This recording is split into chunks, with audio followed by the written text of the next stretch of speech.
And we're on a family homestead, and it's 110 years old now, I think.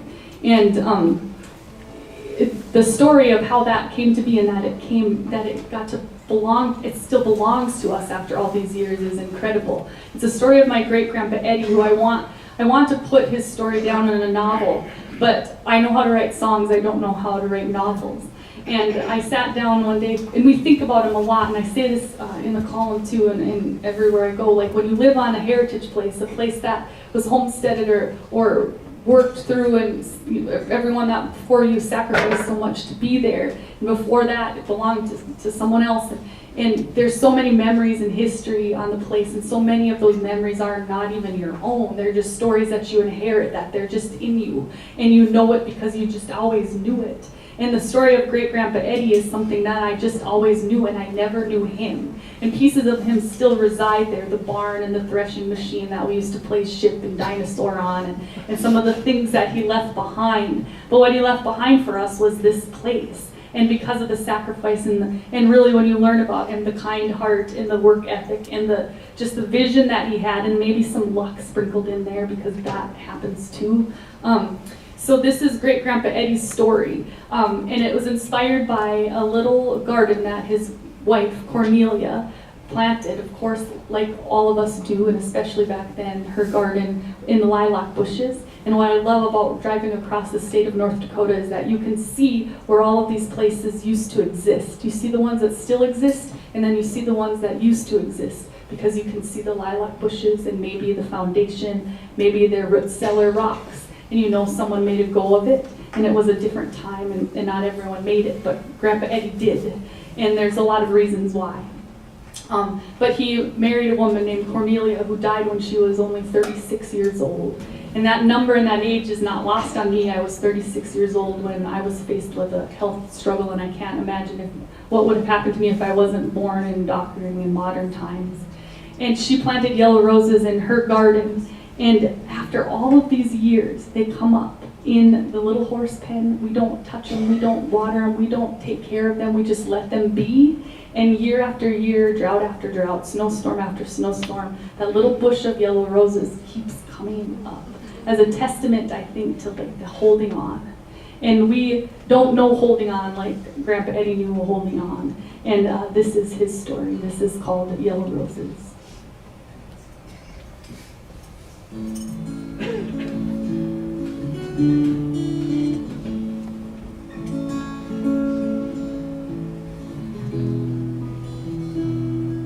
14 and 80 acres, a couple horses and 2 hands. Grind the gears and swing the hammer, turn a boy into a man. His daddy was near blind then, his brother just 13. His mom, she swept the floors, but dirt like that just won't come clean.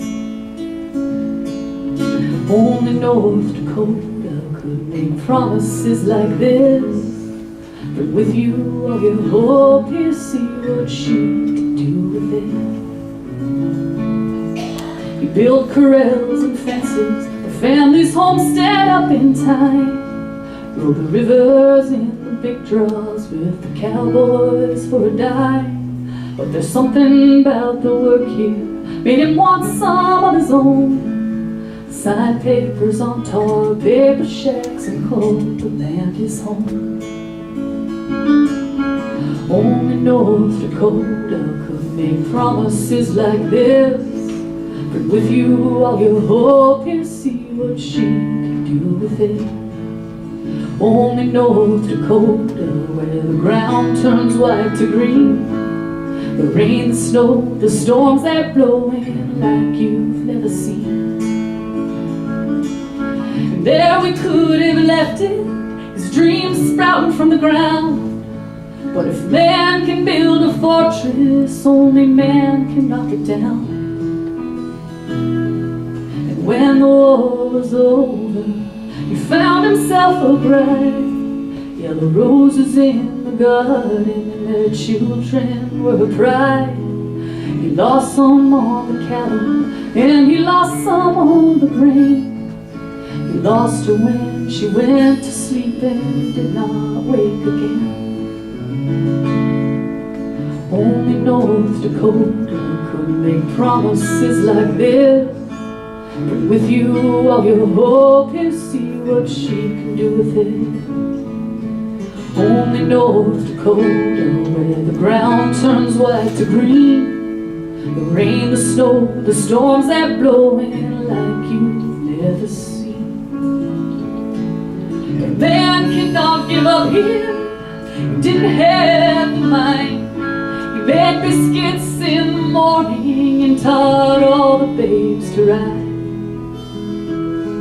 When the neighbors fell on hard times, he lent a hand to bought them out, and watered yellow roses in the heat of summer drought.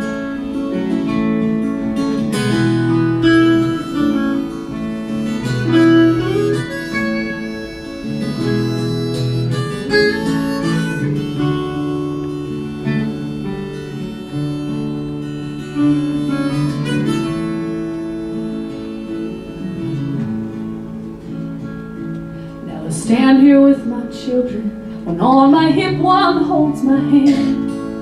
Another generation breathing life into this land. We count pennies and our blessings to the memories we cling. And down in the barnyard, yellow roses bloom here every spring. Only North Dakota could make promises like this. Bring with you all your hope, you see what she